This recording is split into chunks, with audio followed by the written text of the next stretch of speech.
नमस्कार दोस्तों, मैं मनीष शर्मा आज आपके लिए एक बहुत ही रोचक और इम्पोर्टेंट टॉपिक लेकर आया हूं। टॉपिक का नाम है दोस्तों विज्ञान की शाखाएं। दोस्तों विज्ञान की शाखाएं एक ऐसा टॉपिक है जो अमूमन हर एग्जाम में पूछा जाता है। दोस्तों इस टॉपिक को मैंने बहुत ही सरल तरीके से रूट वर्ड के माध्यम से समझाया ताकि ये टॉपिक काफी बहुत सरल हो जाए। तो अपन बढ़ते हैं अपने सेशन की तरफ। पहला एक प्रश्न है, निम्नलिखित में से किसमें कंकाल का अध्ययन किया जाता है? पहला ऑप्शन है साइकोलॉजी, दूसरा ऑप्शन कॉन्ड्रोलॉजी, तीसरा ऑप्शन ऑस्टियोलॉजी, चौथा ऑप्शन कोई नहीं। दोस्तों मैं आपको 5 सेकंड का समय देता हूं, आप सोचिए इसका राइट आंसर क्या होगा।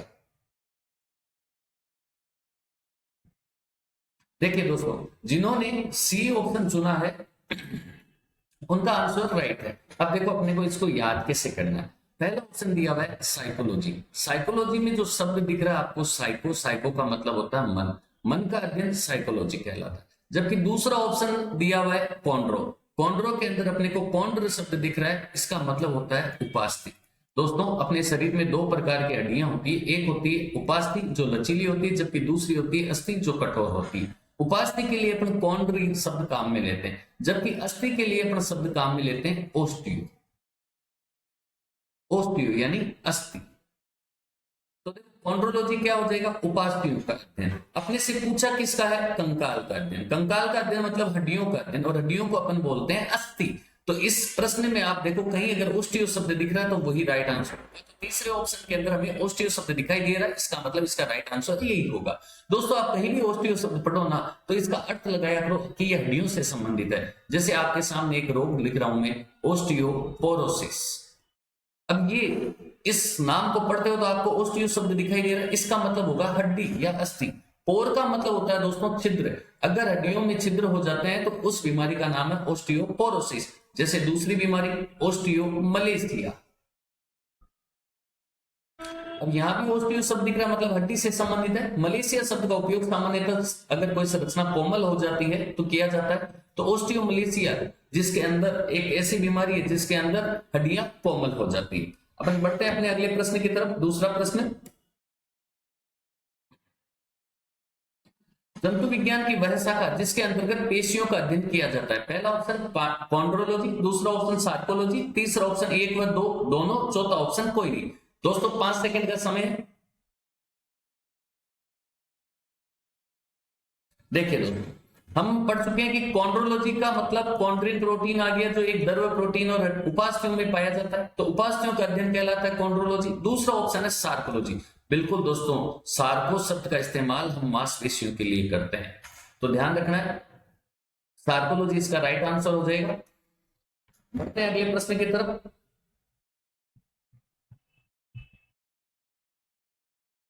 सुमेलित कीजिए, सूची 1 के अंदर एक तरफ विज्ञान की शाखाएं दी गई है, दूसरी तरफ उनकी डिटेल्स दी गई है, आपको मैच करना है। इस प्रश्न में मैं आपको 10 सेकंड का समय देता हूं, सोचिए देखिए इसका आंसर क्या होगा, मैच कीजिए।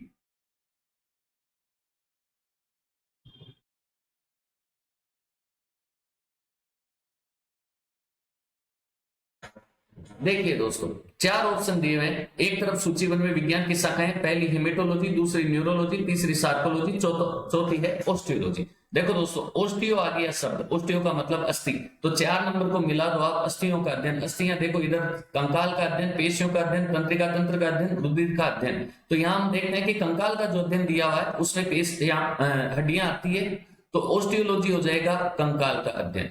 जो पढ़ चुके हैं उसके आधार पे अपन पहले हल करने का प्रयास करेंगे। फिर देखो सार्कोलॉजी, सार्को का मतलब मांसपेशियां, तो सार्कोलॉजी मैच कर दो, 3 नंबर 2 में मैच हो गया। अब अपने पास बचे क्या? 2 बच गए, एक बच गया हिमेटोलॉजी और दूसरा बच गया न्यूरोलॉजी। देखो दोस्तों हिमेट शब्द आप कहीं भी पढ़ो ना, इसका मतलब होता है ब्लड। जैसे हिमेटोलॉजी रुधिर का अध्ययन, हिमेटोलॉजिस्ट रुधिर का अध्ययन करने वाला, जो डॉक्टर रुधिर पर्टिकुलर रुधिर का ही होता है, सुपर स्पेशलिटी में जो काउंट होते हैं उन डॉक्टरों को हिमेटोलॉजिस्ट कहा जाता है।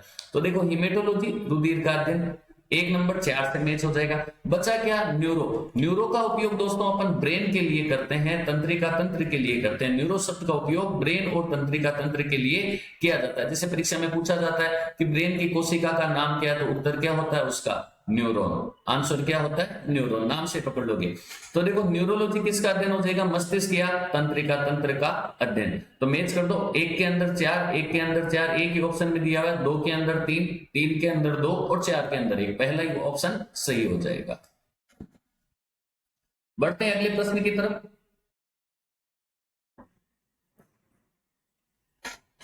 निम्नलिखित में से किसमें मादा जीवधारियों के प्रजनन अंगों का अध्ययन किया जाता है? निम्न में से किसमें मादा जीवधारियों के प्रजनन अंगों का अध्ययन किया जाता है? पहला ऑप्शन एथनोलॉजी, दूसरा ऑप्शन गायनेकोलॉजी, तीसरा ऑप्शन सीरोलॉजी, चौथा ऑप्शन उपरोक्त। Take your time.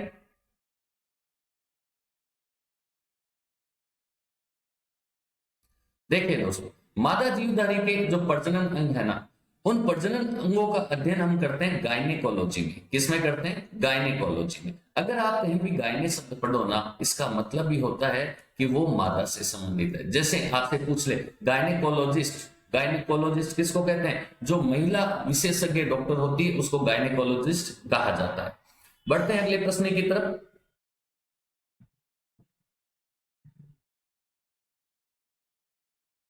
बहुत ही अच्छा प्रश्न है। निम्न में से कौन सा सही सुमेलित है? आपको सही सुमेलित का पता लगाना है। देखो पहला ऑप्शन दिया गया है ऑन्कोलॉजी, उपास्थि का अध्ययन। जितना आपने पहले 4 सवाल किए हैं ना, उसके आधार पे आप सही करने की कोशिश करो। तो हमें पता है उपास्थि का अध्ययन क्या कहलाता है? कॉन्ड्रोलॉजी। तो उपास्थि का अध्ययन तो नहीं होगा। फिर अगला ऑप्शन है एथनोलॉजी, मनुष्य की जातियों का अध्ययन। इसको एक बार छोड़ दो आप। तीसरा ऑप्शन है ओडोंटोलॉजी या करोटी का अध्ययन। ओडोंटोलॉजी किससे मैच करवा रहे हैं? करोटी का। देखो दोस्तों, ओडेंटोलॉजी इस प्रकार से लिखा जाता है, ओडेंटोलॉजी। अब ओडेंटोलॉजी में अपने को शब्द दिखाई दे रहा है डेंट। डेंट का मतलब होता है दोस्तों दांत।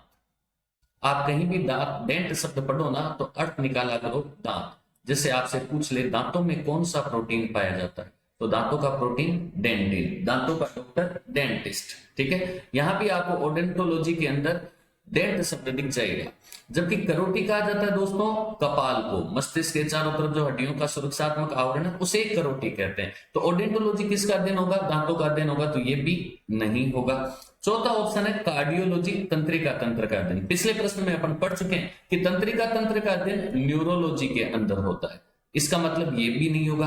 कार्डियो, कार्डियो शब्द दिख रहा है दोस्तों यहाँ, इस कार्डियो शब्द का मतलब होता है हृदय। तो कार्डियोलॉजी क्या हो जाएगा? हृदय का अध्ययन। अब बचा कौन सा ऑप्शन? अपने पास केवल एक ऑप्शन बचा है, एथनोलॉजी। बिल्कुल, एथनोलॉजी मनुष्य की जातियों का अध्ययन क्या कहलाता है? एथनोलॉजी। मनुष्य की जो अलग अलग प्रजातियां हैं उनका अध्ययन करना क्या कहलाता है? एथनोलॉजी। बढ़ते हैं अगले प्रश्न की तरफ।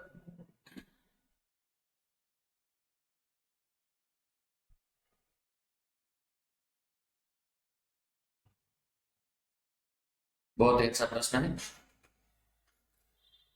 जंतु के व्यवहार का अध्ययन करने वाला विज्ञान क्या कहलाता है? Take your time. पहला ऑप्शन इथोलॉजी, दूसरा सूजनिकी, तीसरा एक व दो दोनों, चौथा कोई नहीं। जंतु के व्यवहार का अध्ययन करने वाला विज्ञान क्या है? देखो दोस्तों, जब विज्ञान की शाखाएं पढ़ रहे हैं ना, तो कभी दो ऑप्शन एक साथ राइट होंगे ही नहीं। अब 99% पॉसिबिलिटी यही है कि दोनों ऑप्शन कभी भी एक साथ सही नहीं होंगे। तो तीसरा ऑप्शन तो हट गया। अब बचे कितने? दो बचे। देखो ये जो इथोलॉजी है ना, ये इथोलॉजी दोस्तों व्यवहार का अध्ययन ही है। मनुष्य के व्यवहार या जंतु के व्यवहार का अध्ययन करना क्या कहलाता है? इथोलॉजी कहलाता है। जबकि हमने अभी थोड़ी देर पहले पिछले प्रश्न में पढ़ा एथनोलॉजी। एथनोलॉजी किसका अध्ययन है? जातियों का अध्ययन है, मनुष्य की जातियों का अध्ययन क्या है? एथनोलॉजी। दोनों मिलते जुलते नाम है दोस्तों, ध्यान रखना है कि जाति का अध्ययन क्या है? एथनोलॉजी है। और जबकि व्यवहार का अध्ययन क्या है? इथोलॉजी है। जबकि सूजनिकी, मानव कल्याण के लिए जो प्रयास किए जा रहे हैं उनका अध्ययन क्या है? सूजनिकी। बढ़ते हैं अगले प्रश्न की तरफ। सुमेलित कीजिए। एक तरफ सूचीबद्ध में विज्ञान की शाखाएं दी गई है, दूसरी तरफ उनकी डिटेल्स दी गई है। Take your time, 10 seconds.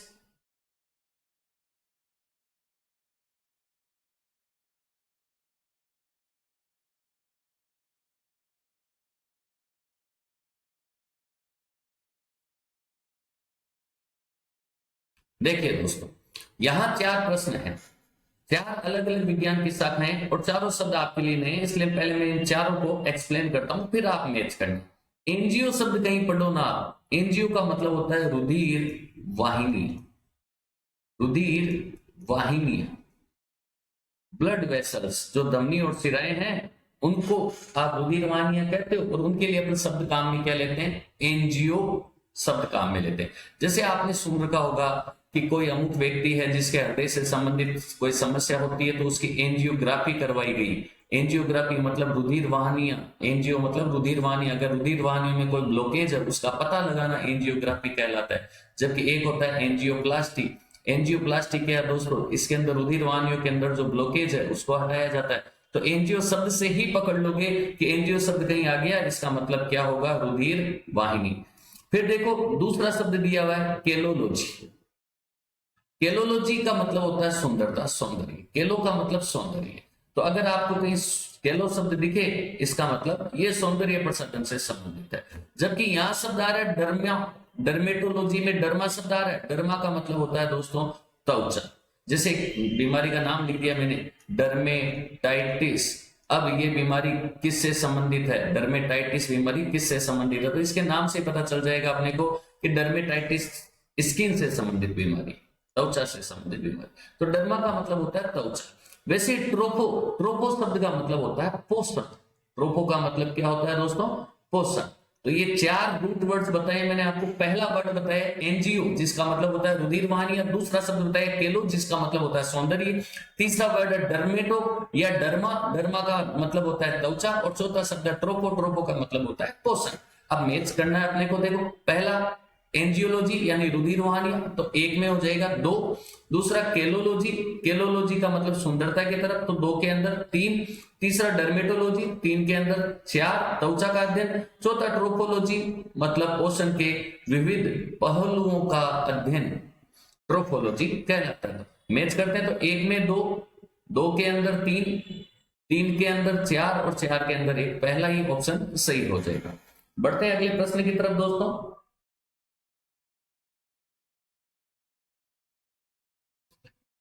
बहुत अच्छा प्रश्न है। सुमेलित कीजिए।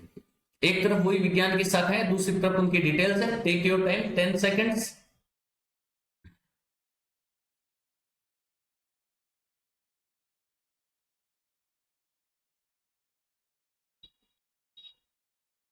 देखो दोस्तों यहां 4 अलग अलग वर्ड है, इनको अपने को कवर करना है। 4 रूट वर्ड बता रहा हूं आपको।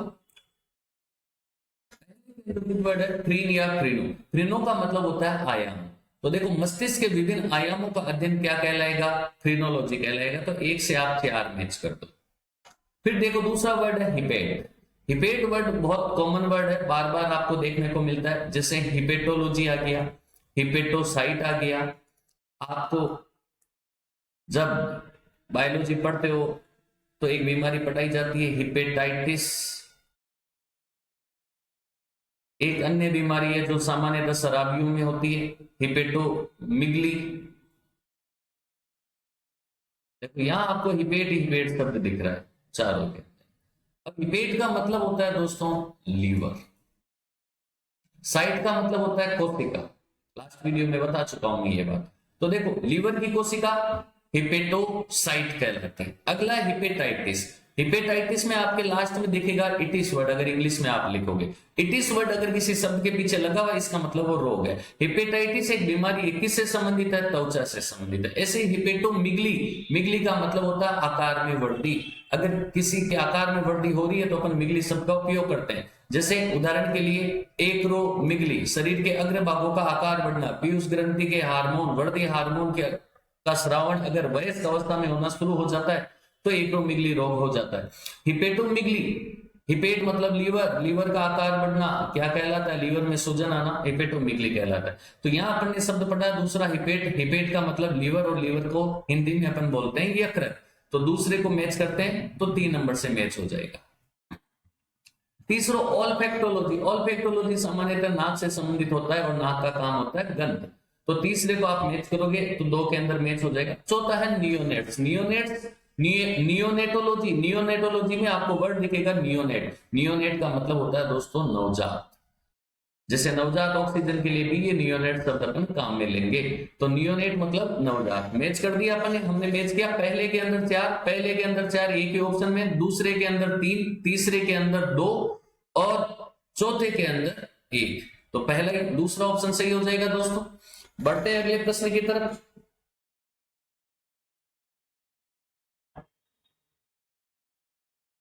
मोलस्का और इनके देह खोलों के अध्ययन की शाखा कौन सी है? देखो दोस्तों, मोलस्का के अंदर सामान्यतः कौन से रोग जीव आते हैं? जो जैसे घोंघा प्रकार के जीव जिनका बाह्य कंकाल होता है। और मोलस्का और उनके देह खोलों का अध्ययन किया जाता है कॉन्कोलॉजी में। किसमें किया जाता है? कॉन्कोलॉजी में। देखो दोस्तों, ऑर्थोपेडिक्स, ऑर्थो शब्द ओस्टियो का पर्यायवाची शब्द। ओस्टियो मतलब अस्थि होता है, तो ऑर्थो का मतलब भी अस्थि होता है। जैसे हड्डियों का जो डॉक्टर है उसको अपन ऑर्थोपेडिशियन बोलते हैं, ठीक है। ओटो, ओटो का मतलब होता है सुनना, सुनना मतलब कान से संबंधित। ओटो का मतलब बायोलॉजी के अंदर कान से संबंधित होगा। यूथेनिक्स, मानव कल्याण के लिए जो विज्ञान की शाखा काम करी उसको अपन यूथेनिक्स बोलते हैं। तो यहाँ 4 ऑप्शन है, उनमें से देखो दूसरे ऑप्शन में ऑर्थो शब्द दिया हुआ है। याद रखना है कि ऑर्थो का मतलब होता है हड्डी, वैसे ऑटो का मतलब होता है कान। बढ़ते हैं अगले प्रश्न की तरफ।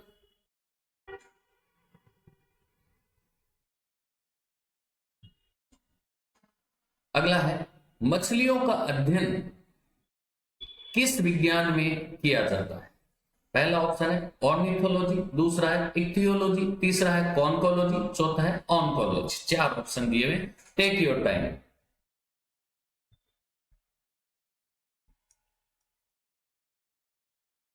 देखिए दोस्तों, पहला ऑप्शन दिया हुआ है ऑर्निथो। ऑर्निथो का मतलब होता है पक्षी। जबकि दूसरा ऑप्शन दिया हुआ है इक्थियो। इक्थियो का मतलब होता है दोस्तों जलीय जीव यानी मछली। ऐसे कौन को अभी हम पिछले प्रश्न में पढ़ चुके हैं। कौन को मतलब मोलस्का, कौन को मतलब मोलस्का। जबकि चौथा ऑप्शन आया है ऑनको।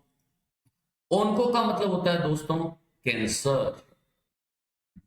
4 शब्द दिए। जैसे कैंसर का अध्ययन क्या कहलाता है? ऑन्कोलॉजी। पूछ ले कैंसर के लिए जिम्मेदार जीन का नाम क्या है, तो उत्तर क्या होगा? ऑन्कोजीन, ठीक है।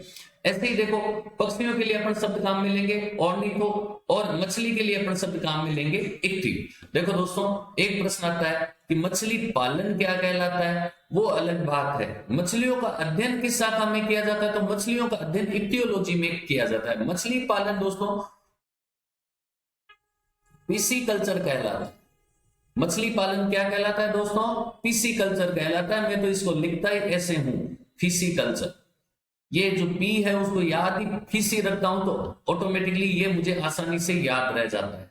पिसीकल्चर मछली पालन कहलाता है। जबकि मछलियों का अध्ययन विज्ञान की किस शाखाओं में करते हैं, तो विज्ञान की इक्थियोलॉजी शाखा के अंदर मछलियों का अध्ययन किया जाता है। तो दोस्तों, ये विज्ञान की शाखाओं से संबंधित पहला वीडियो था। जल्द ही दूसरा वीडियो भी अपलोड किया जाएगा। अगर वीडियो अच्छा लगता है आपको तो इसे शेयर जरूर कीजिएगा। धन्यवाद।